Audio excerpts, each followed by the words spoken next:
Lukova muha je sitni štetnik čije larve često uzrokuju ozbiljne štete na biljkama poput luka, češnjaka i poriluka.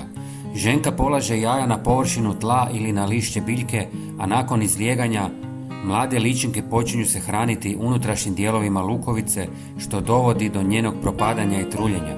Zaražene biljke brzo pokazuju znakove slabosti. Lišće počinje žutjeti, a glavice omekšaju i postanu neprikladne za upotrebu. Ova vrsta muhe ima više generacija godišnje, a najveći broj napada zabilježen je tijekom toplih mjeseci, posebno u proljetnom i ljetnom razdoblju. Aktivnost je često koindicira sa cvjetanjem trešanja i jorgovana, pa se to može koristiti kao prirodni signal za početak zaštite biljaka. Prevencija uključuje rotaciju usjeva i sadnju luka u blizini biljaka, čiji mirisi prirodno odbijaju štetočine, primjerice mrkve. Jedno od prirodnih, najdjelotvornijih sredstava u borbi protiv lukove muhe je drveni pepeo. Njegova lužnata svojstva isušuju i smetaju kukcima, sprječavajući ih u polaganju jaja.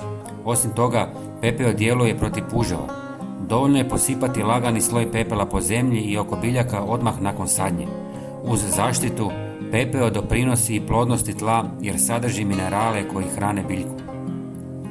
Još jedan koristan način obrane je priprema vlastitog prirodnog repelenta.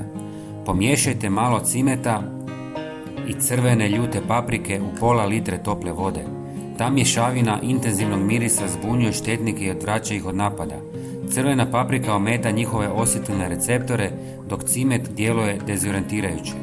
Ova otopina ne ugrožava okoliš ni koristi insekte, što je čini sigurnom i ekološki prihvatljivom alternativom pesticidima.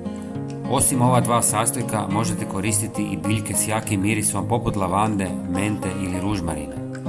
Nakon što smjesa odstoji nekoliko sati, potrebno ju je procijediti i razrijediti s dodatnom litrom vode. Prskajte biljke nekoliko puta mjesečno, posebno nakon kišnih dana. Dosljedna upotreba ovakvih prirodnih mjera i pravovremena zaštita osiguravaju učinkovitu obranu od lukove muhe i pomažu očuvanje zdravog uroda. Pogledajte i naš sljedeći koristan video na vašem ekranu. Hvala vam i pozdrav!